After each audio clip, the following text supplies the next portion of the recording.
दोस्तों, रोग प्रतिरोधक क्षमता, इसका कितना इम्पॉर्टेंट रोल है हमारी लाइफ में, हमें बीमारियों से बचाने में ये कितना इम्पॉर्टेंट रोल प्ले करती है, आप समझ सकते हैं इस छोटे से एग्जाम्पल से।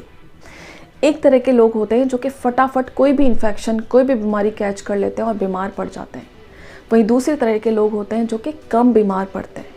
ऐसे में एक और कैटेगरी है थर्ड टाइप के लोगों की, जो कि बहुत रेयरली बीमार पड़ते हैं, लेकिन जब भी बीमार पड़ते हैं उनकी जो स्पीड है, रिकवरी की जो स्पीड है, काफ़ी फास्ट होती है।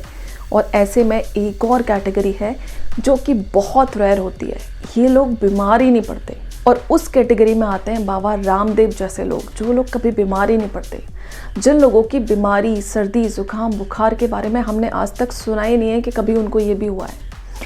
अब इनके पीछे क्या रीज़न है हमें समझ में आ रहा है। सो जिसकी इम्यून पावर कम है वो फटाफट कोई भी इन्फेक्शन कैच करेगा, जिसकी ज़्यादा है वो या तो बहुत स्पीडली रिकवरी लेगा या फिर बीमार पड़ेगा ही नहीं।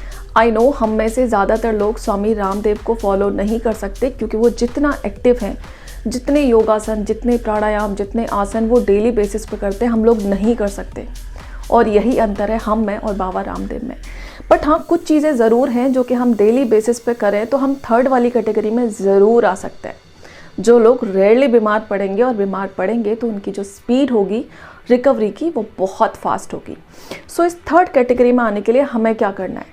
इसके लिए कुछ बहुत ज़्यादा नहीं करना है। इसके लिए हमें सिर्फ 2 चीज़ों पे काम करना है और बहुत कॉन्सेंट्रेशन के साथ काम करना होगा। पहली चीज़ हमारी डाइट, जो कि एक इम्पॉर्टेंट रोल प्ले करती है हमारी इम्यून पावर को बढ़ाने में। और दूसरी चीज़ है योगा। योगा यानी कि जो भी प्राणायाम, जो भी आसन हम डेली बेसिस पे कर रहे हैं, वो कितने इम्पॉर्टेंट है आप देख सकते हैं बाबा रामदेव को, क्योंकि उनकी वजह से उनकी इम्यून पावर का जो लेवल है बहुत ऊंचा है। सो बात कर लेते हैं सबसे पहले अपनी डाइट की। डाइट में अगर हम मोटा मोटी देखें, जो सबसे ज़्यादा ज़रूरी चीज़ है that is vitamin C. Vitamin C यानी कि जितने भी खट्टे फल हैं, जितनी भी ऐसी सब्जियां हैं जिनमें आपको लगता है विटामिन सी अच्छा है, वो चीज़ें हमारी डाइट में ज़रूर होनी चाहिए। अगर आप थोड़ा सा नोटिस करेंगे, सर्दियों में जितने भी फल आते हैं सारे विटामिन सी से फुल होते हैं। जितनी भी सब्जियां आती हैं, ऑलमोस्ट सब्जियां 80% सब्जियां विटामिन सी से फुल होती हैं।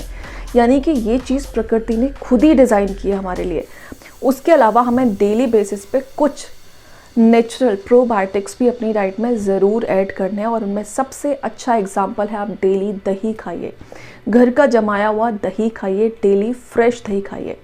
उसके अलावा और भी बहुत सारी चीज़ें हैं जो कि हम डाइट में इंक्लूड कर सकते हैं, जो कि बहुत थोड़े से अमाउंट में चाहिए होती हैं, बट हमारी इम्यून पावर के लिए बहुत इंपॉर्टेंट रोल प्ले करती हैं।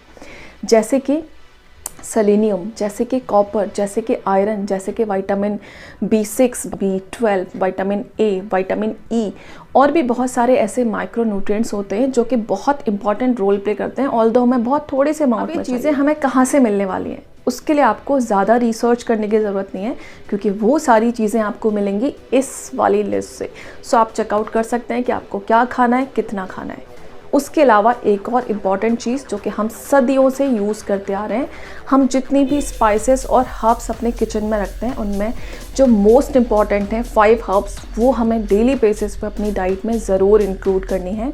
पहला अदरक, दूसरा काली मिर्च, तीसरी दालचीनी, गिलोय और कच्ची हल्दी। कच्ची हल्दी एक बहुत ही इंपॉर्टेंट रोल प्ले करती है। ऑल्दो हम हल्दी पाउडर भी ले सकते हैं जहाँ पे कच्ची हल्दी अवेलेबल नहीं है, बट अगर अवेलेबल है तो ये बहुत। अब बात कर लेते हैं योगा की, जो कि हमें डेली बेसिस पे परफॉर्म करना है। उसके लिए हमें बहुत ज़्यादा टाइम देने की ज़रूरत नहीं है, बट आपके पास जितना भी टाइम है उतना आप कंसिस्टेंटली इसे परफॉर्म करेंगे, रेगुलरली परफॉर्म करेंगे, और दिन में थोड़ा सा टाइम इसके लिए ज़रूर निकालेंगे।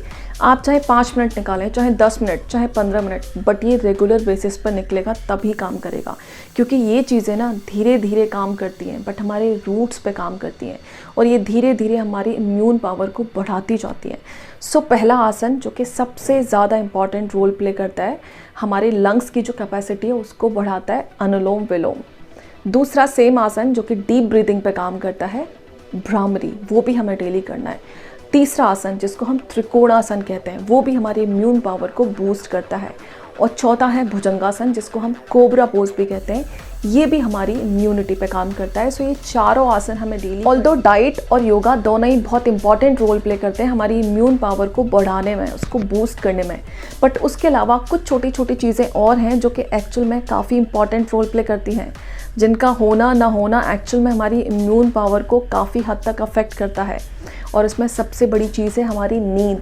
हमें डेली पूरी नींद लेनी है, क्योंकि अगर हम पूरी नींद नहीं लेंगे तो वो कहीं ना कहीं हमारी इम्यून सिस्टम को डाउन करती जाती है। दूसरा, स्ट्रेस। हम जितना ज़्यादा स्ट्रेस, जितनी ज़्यादा टेंशन, जितनी ज़्यादा एंग्जाइटी लेंगे, उतना हमारी इम्यून पावर कम होती जाएगी। और लास्ट, आपको एक्टिव रहना है। आपको कुछ एक्सरसाइजेस, कुछ कार्डियो एक्सरसाइजेस डेली बेसिस पे करनी है। आप वॉक करें, साइकिलिंग करें, स्विमिंग करें, जॉगिंग करें, रनिंग करें, इंटरवल वॉकिंग करें, या फिर आप जो चाहे करें, जितना आपके पास टाइम है, बट डेली आपको रेगुलरली एक्टिव रहना पड़ेगा। थोड़ी सी एक्सरसाइज आपको डेली करनी होगी। इन योगासन और इन प्राणायाम के अलावा आपको थोड़ी सी एक्सरसाइज डेली करनी होगी, क्योंकि जितना ज़्यादा हम फिज़िकली एक्टिव रहते हैं, जितना ज़्यादा हम पसीना बहाते हैं, एक्चुअल में वो हमारी इम्यून पावर पे काम करता है। सो दोस्तों, ये डाइट, ये योगासन, ये एक्सरसाइज, ये नींद और हमारा लो स्ट्रेस लेवल, एक्चुअल में यही सारी चीज़ें हैं जो कि स्ट्रॉन्ग बनाती हैं हमारी इम्यूनिटी को, जो कि एक्चुअल में हमारी इम्यून पावर को एनहेंस करती हैं, उसे बूस्ट करती हैं। आई होप आपको इन्फॉर्मेशन यूज़फुल लगी हो। अगर आपको ऐसी और वीडियोस चेकआउट करनी है तो आप ये प्लेलिस्ट ज़रूर चेकआउट कर लें। मिलते हैं ऐसी किसी और वीडियो में किसी और टॉपिक के साथ। तब तक के लिए bye bye, take care, stay healthy and stay happy. Thank you so much.